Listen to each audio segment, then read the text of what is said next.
Welcome student. In the sixth part of this lesson, today we are going to solve the exercise of this lesson. Okay.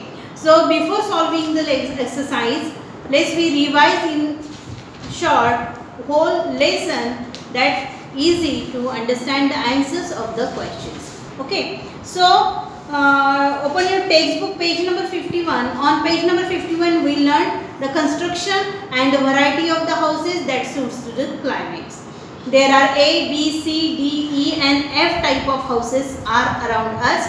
They are constructed according to their climate to suit the people who are living there. As per the region, the variety as well as the construction of the house is different in different places. Okay. So that we had learned in the first activity.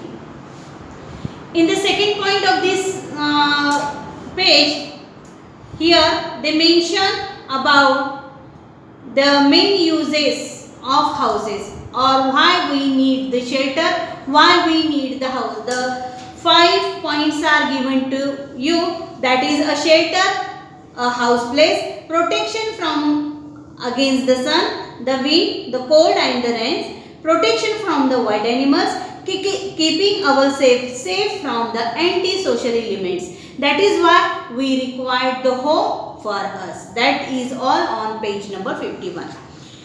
On page number 52, we learning to understand how the regions in India are there. The different types of a region, according to the different type of region, the types of houses are of different style that is given in a pictorial manner to you. The major region and the types of houses, the region of or the map of India. Okay, according to that, there are different types of houses are shown in the book as an picture, and according to that, they shows you a variety of houses. Page number 53. या पेजवर आपण काय बघितलेलं आहे की ते कोष्टक जे आहे या कोष्टक मध्ये किंवा जो चार्ट दिलेला आहे या चार्ट मध्ये काय भरायला सांगितलेलं आहे की वेगवेगळ्या रिजनचा म्हणजे पान नंबर 52 वर जो नकाशा आहे त्या नकाशाच्या आधारे वेगवेगळ्या प्रकारचे हाऊसेस कसे असतात ते कसे कन्स्ट्रक्ट केले जातात हे आणि त्याचा शेप आहे ते बांधण्यासाठी कोणत्या गोष्टींची आवश्यकता आहे हे आपल्याला इथे सांगितले आहे. That is building material. आपण हे वर्गामध्ये सोडवलेलं आहे. त्यानंतर वेगवेगळ्या रिजन नुसार क्लायमेट नुसार माणूस घर बांधू लागला आणि त्याच्यामुळे डिफरन्स काय झालेला आलेला आहे. त्यानंतर आपण बघितलं की basic needs of every human beings आपण बघितलेलं आहे. आणि मग काही लोकांना असं आहे की एवढा अन्न वस्त्र निवारा आणि पाणी ह्या मूलभूत गरजा आहेत, पण या मूलभूत गरजा सुद्धा समाजातील काही विशेष घटकांना मिळत नाही आणि ह्या लोकांना होमलेस पीपल असं म्हटलेलं आहे. आता हे होमलेस पीपल ज्यांना घरच नाही आहे, घर नसण्याची पण कारण आपण बघितलेली आहे की why people become homeless. The lack of affordable housing, then adequate income, unemployment, physical and mental disorder, natural disaster, poverty. That are all the reasons. That is why that people are not construct their own house. That is the reasons for why people become homeless. Then these people where take the shelter under the bridge, under the railway, under the tumble down buildings or in open ground, railway and bus station. All that they suit the sources of water is there. In that place they take a temporary settlement. Okay, so that is all about where the people took the shelter. After that, what we have right, that we all have a right to clean potable water, sufficient food, a safe shelter and the education. That is of our right. Then that is all about page number 53. On page number 54, we learn how the man has developed his settlement according to the time passes. He constructed a new house that is suitable for his living. That is given on the pictorial form in your textbook. Then one more activity we had learnt, that we are visiting the constructing site area.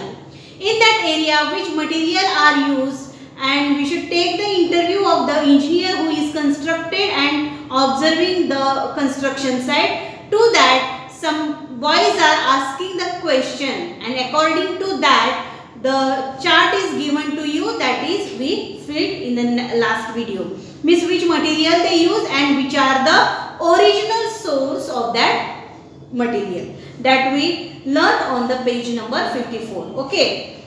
Then always remember, in that section they told us the importance of the house in our life. House, you may say home in your life, means आपल्या जीवनामध्ये आपल्या घराचं, आपल्या ह्याचं काय महत्त्व आहे, का आपण त्या घराशी इतके जोडले जातो, किंवा आपल्या पूर्वजांनी हे घर बांधत असताना काय प्रकारचे कष्ट घेतलेले आहेत. आणि घर म्हणजे नुसतं चार भिंती नाही, तर त्याच्यामध्ये असणाऱ्या नात्यांचा ओलावा असला पाहिजे, एकमेकांच्या बद्दल आत्मीयता असली पाहिजे, स्नेह असला पाहिजे, नात्यांची कदर असली पाहिजे, तरच त्या घराला घरपण येतं असं तुम्हाला सांगितलेलं आहे. त्यानंतर आता काय झालेलं आहे, वाढती लोकसंख्या झालेली आहे, जगात प्रमाणाबाहेर लोकसंख्या वाढत आहे, आणि लोकसंख्या वाढत असल्यामुळं मानवी सेटलमेंट जी आहे, ही सेटलमेंट म्हणजे मानवी वस्त्या वाढवण्यासाठी किंवा राहायला जागा अपुऱ्या पडण्यासाठी वेगवेगळ्या प्रकारानं माणूस काय करत आहे, जमीन ही मिळवत आहे. मग त्याचे रिझन्स तुम्हाला दिलेली आहेत, किंवा पोल्युशन होण्याची वेगवेगळी कारणं ही दाखवलेली आहेत, तर ती कारणं आपण अभ्यासलेली आहेत. त्यानंतर एनर्जी कन्स्ट्रक्शनमध्ये का उपयोगी आहे, एनर्जीचा काय उपयोग आहे, आणि ही एनर्जी आपल्याला कशा पद्धतीनं कन्स्ट्रक्शन मटेरियल बनवण्यासाठी उपयुक्त पडते हे त्यांनी आपल्याला सांगितलेलं आहे. मग जसं आपल्याला म्हणजे सर्व सजीवांना ह्याची गरज आहे, शेल्टरची गरज आहे, तशीच गरज सर्व पक्ष्यांना सुद्धा, सर्व प्राण्यांना सुद्धा त्याच ह्याची गरज आहे. मग आपण हे जी घरं आहेत ही इको फ्रेंडली पद्धतीनं म्हणजे पर्यावरणपूरक पद्धतीनं बांधली तर आपण पर्यावरणाचं काय करू शकतो, संरक्षण करू शकतो. आणि मग त्या अनुषंगानं पेज नंबर 51 वर some characteristic of eco friendly house तुम्हाला सांगितलेलं आहे, आणि त्या पद्धतीचं पिक्चर एका घराचं आहे, ते घर तुम्हाला दाखवलेलं आहे. त्यानंतर अंडर वॉटर शेल्टरमध्ये काय पद्धतीनं घरं असतात हे दाखवलेलं आहे. तर त्यानंतर बघा, अंडर वॉटर शेल्टर ही बऱ्याच प्रकारची, तुम्ही जर वेबसाईटवर गेला तर तुम्हाला अनेक प्रकारची अशी घरं, तिथं किती सुंदर घरं बांधलेली असतात हे तुम्हाला बघायला मिळेल. त्यानंतर आपल्या मुंबई शहराबद्दल सांगितलेलं आहे. हे मुंबई शहर म्हणजे एक बेट आहे, त्या बेटाच्या भोवताली संपूर्ण पाणी आहे, बरोबर आहे.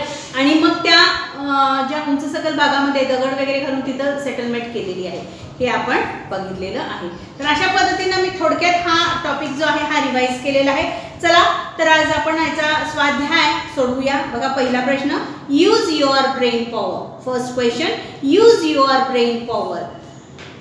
For what purpose do birds use their nest.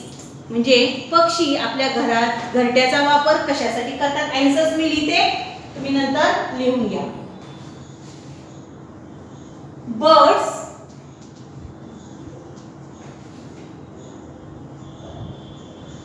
needs house or nest for reproduction as well as shelter, protection, again rain, sun and cold, resting place,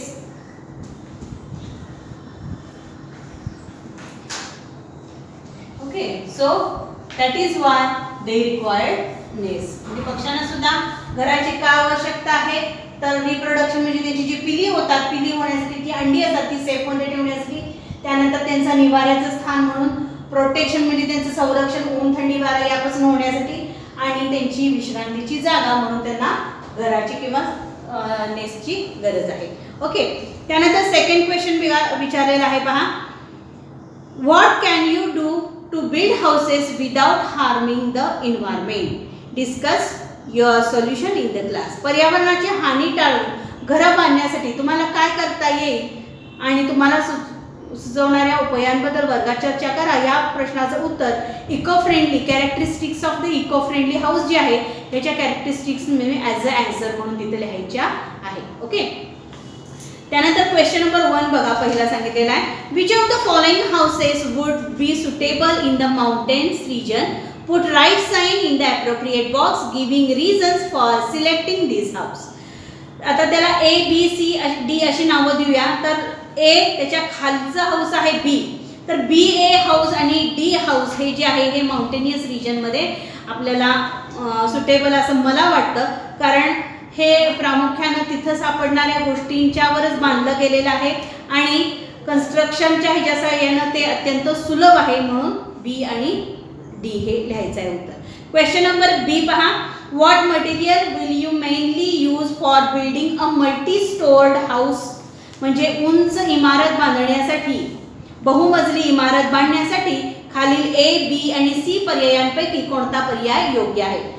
इथं मी पर्याय C ला राईट करते, कारण आयर्न म्हणजे लोखंड आपण वापरणार आहे, मल्टी स्टोर बिल्डिंग बांधण्यासाठी सिमेंट वापरणार आहे, मोर्टर म्हणजे वाळू वापरणार आहे आणि ब्रिक सुद्धा वापरणार आहे. So the correct answer is option C. त्यानंतर बघा क्वेश्चन नंबर 2 मध्ये काय सांगितलेले आहे बघा. Arrange the following consideration from the most to least important house building.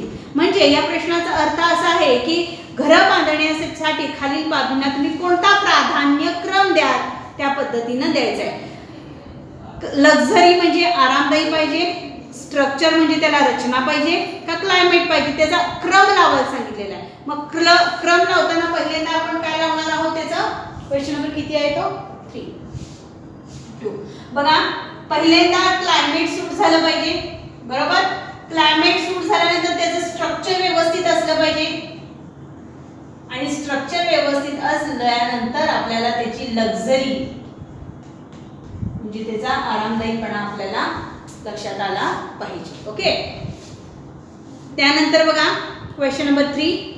List the eco friendly things in your house. तुमच्या घरामध्ये काही इको फ्रेंडली गोष्टी असतील तर त्या तुम्ही तिथं मेन्शन करायच्या आहेत. दिस तुम्हाला विचारलेला हा प्रश्न आहे.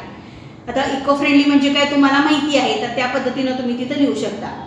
Which of the gadgets in your house can run on solar energy? तुमच्या घरामध्ये सौर ऊर्जेवर चालणारी कोणकोणती उपकरणं आहेत, तर ते तुम्ही तिथं लिहायचं आहे. आणि लास्ट वन क्वेश्चन बघा. What are the types of pollution that can be observe at the construction site? बांधकामाच्या ठिकाणी तुम्हाला कोणत्या प्रकारचे प्रदूषण बघायला मिळते, तर तिथं उत्तर कसं लिहिणार आहे? उत्तर बघा. At the construction site air pollution, water pollution,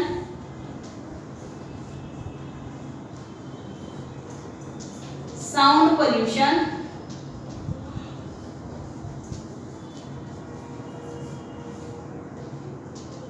आणि चौथं जे आहे हे सॉइल पोल्युशन.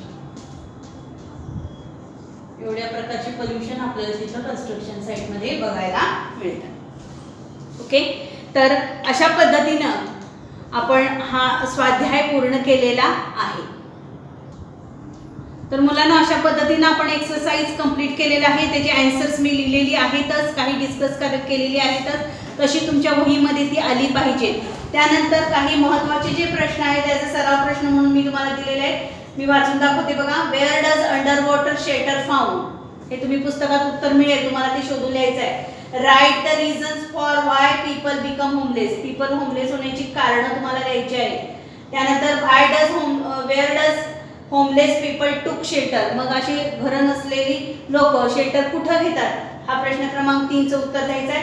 प्रश्न क्रमांक 4 व्हाय वी नीड द हाऊस? आपल्याला घराची गरज का आहे याचं उत्तर तुम्हाला पान नंबर 51 वर मिळेल. अशा पद्धतीनं हा पूर्ण टॉपिक झालेला आहे, एक्सरसाइज झालेला आहे आणि सराव प्रश्न सुद्धा दिलेले आहेत. तसं तुमच्या वहीमध्ये असणं अत्यंत गरजेचं आहे. ओके.